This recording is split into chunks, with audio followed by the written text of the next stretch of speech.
Hey guys, it's Clovis, and today we are going to make chook soup. Now, this is the easiest thing ever. If you don't know how to cook anything, well, after this video, you're definitely going to know how to make at least something. This is really cheap, it's really easy, like there's no strict recipe. It's really hard to actually screw this up. It's hard to burn it as well, because you're just boiling off liquid. Literally anyone can do this, as long as you can cut up some vegetables, and also, it stores well, so you can chuck it in containers and store it, even freeze it for up to a few months. So it's just a good recipe for, I think, like everyone to know. If you're just gonna learn one recipe, this might save you on a rainy day. You know, it's like a few dollars and you can just feed a whole family with it. So, first thing I'd recommend if you're really on a budget is the chicken you buy. Make sure you buy some chicken on discount. Say if it's like the last day. I bought this a while ago. It is literally 1.3 kilos of chicken in drumsticks for $2.66 Australian, which is, you know, probably about $2 US. If you open up anything like this, even no matter what the date says, if you open it up and it doesn't smell bad, like it smells fine, like it's fine. If it smells bad though, you definitely do not want to eat it. Next ingredient you need is a celery stick. Just one. I mean, you could add two. I could have added two, but it's just cheaper to do this. The only other thing you need to put in the pot, other than the chicken and the celery, is a tomato. Only other thing we need are some noodles to serve with the soup. Otherwise, we're not really going to be eating anything. So this will just give us some carbs, fill us up, while we get a bit of nutrition out of the other ingredients that we boiled out of the chicken, and also a lot of flavor. So basically, all we're going to do is cut up the celery and the tomato and then chuck it in a pot with the chicken, add some water, and the magic ingredient is just a bit of salt, like salt to taste. That'll do you good. So boil all these ingredients in a pot, right? If it doesn't really taste like anything, you add a bit more salt. All right, I've just put the chicken in a pot, and I was just thinking, right, you wonder, how much water do you add? Like, what's the recipe? How much? Well, actually, you want enough water to cover the chicken so it all boils, so nothing's sticking out raw. Apart from that, it actually does not matter. I do want to also mention, anytime you're handling raw meat, especially chicken, you want to wash your hands, which is important because I'm actually going to grab the salt here. And, how much should we add for, I mean, there's quite a bit of water, like there's, you know, a few liters in there. I think it's probably safe we can add about like a teaspoon's worth of salt. Alright, so cutting vegetables isn't a race. If you don't have knife skills, just take your time. This like end, this white end, you don't really need to add that, you can cut that off. Whatever you cut, it's going to end up in your soup. It's literally going to be the same size. So if you don't want massive chunks, which you don't, then don't cut it too massive. So we got this celery. You know, I definitely could have used 2 sticks here. It really doesn't matter too much though. Like, don't stress about that, because what's going to happen if it's not flavorful enough or whatever, like, it's just, all it means is that it's going to taste more chicken and tomato relative to the celery content. So I am going to go and put this in the pot straight away. There's no reason not to, because we want it all cooked out. Now, the only part of a tomato you don't want in the soup is this bit.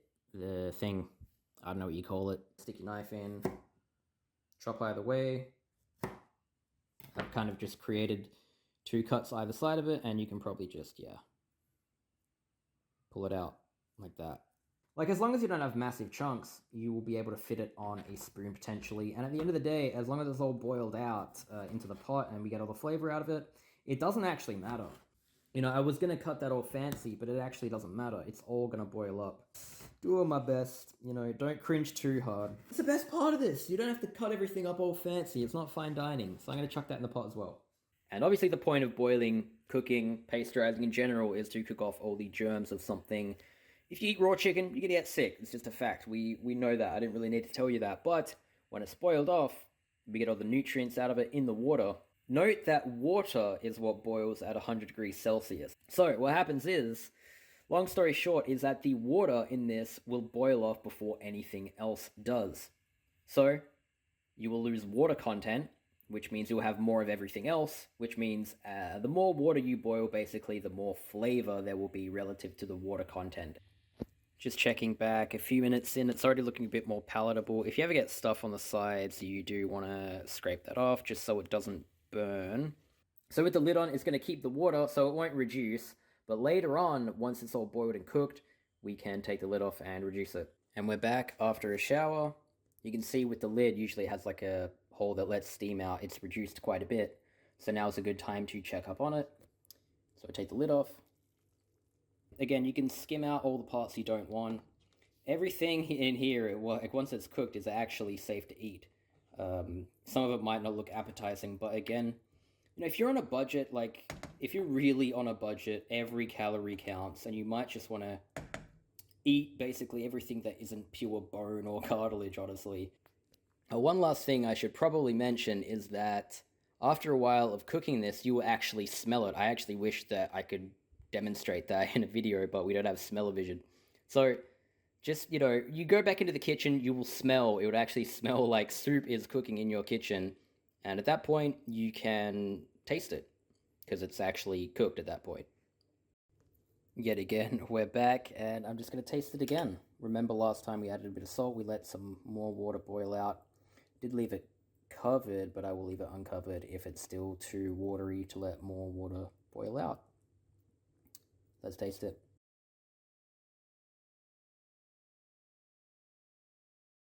Yeah, it's getting better. Just a bit watery. I think the flavor's there. It's just, if it tastes diluted, you really do need to boil out some more water. So I'm going to leave it uncovered now. If it's tasting too watery or whatever, you just keep cooking it. You keep boiling the water out until it tastes how you want. You can even just turn it all the way up and get it really roaring, and then that'll boil off the water faster. At this point, it's all cooked. All the flavors are really cooked out. We'll just get rid of some water by simply boiling it off. It's the only way to actually reduce the water content, honestly, is just boil it off. And of course, the most basic aspect is the less water, the more everything else that isn't water. If you know that the soup's probably going to be done within about half an hour, you can always get the pot prepared for the noodles. Obviously, just water in a pot. Chuck some salt in.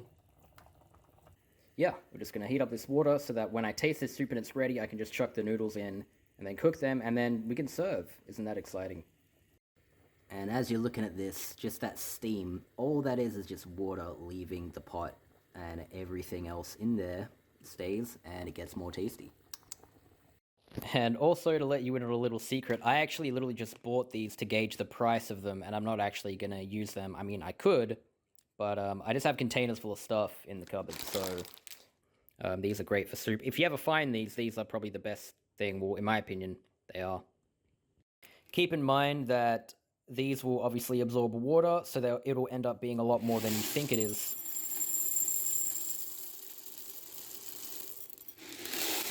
Gauge the size. Know that this will expand to like roughly 2 to 2.5 times the size potentially. So yeah, this is actually really starting to form. When you taste it, what are you tasting for? You're literally tasting for food that you would eat. Like, I could start eating that, and you can see the noodles.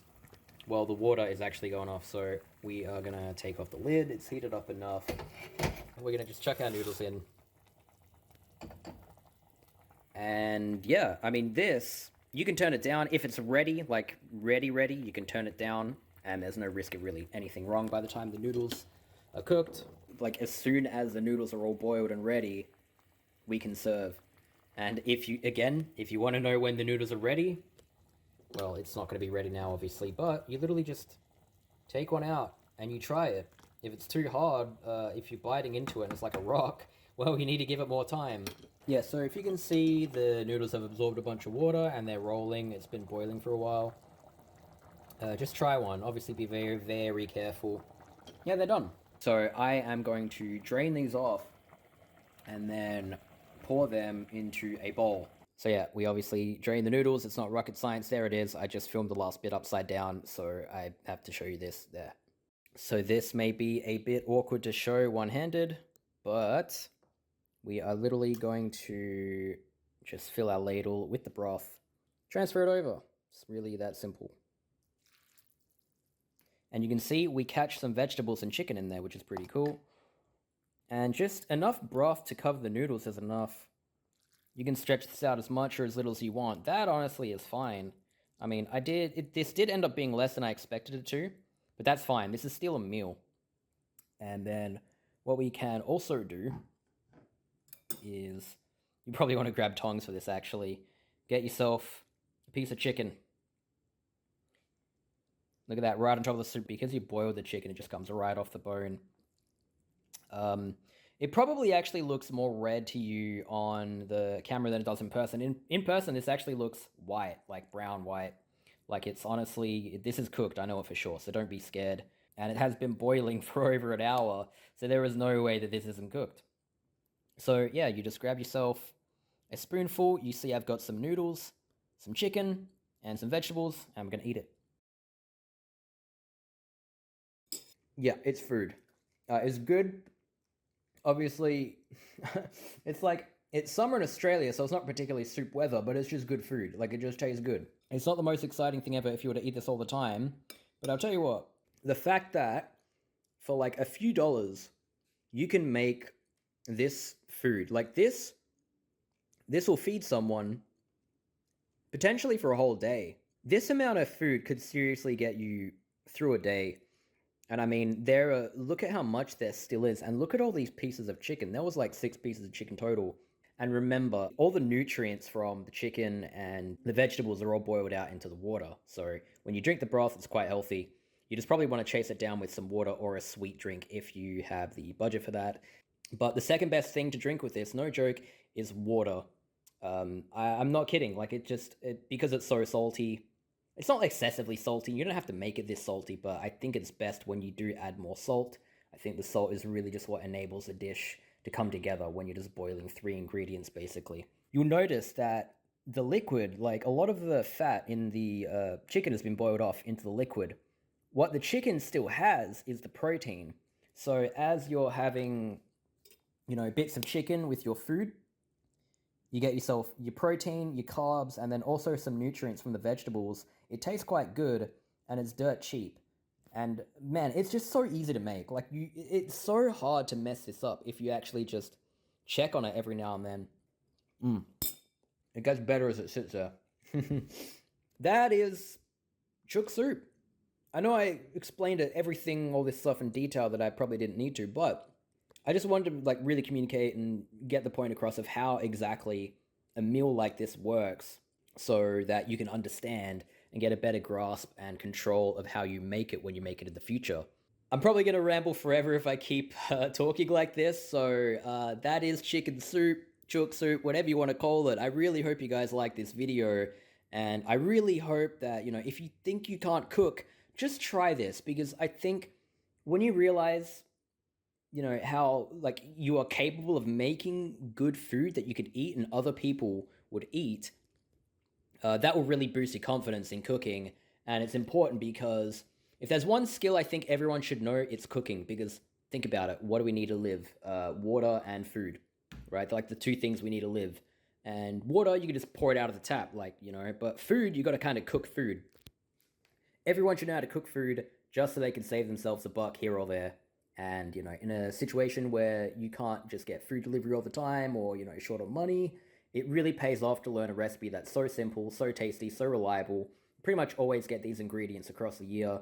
And man, it's just so easy to make that anyone can make it, even if you have zero confidence in cooking. I basically told you everything you need to know to make yourself some delicious food for cheap. So that'll be it. Thanks again, guys, for watching. I really, really appreciate it. And I'm going to see you guys in the next video, whatever that's going to be.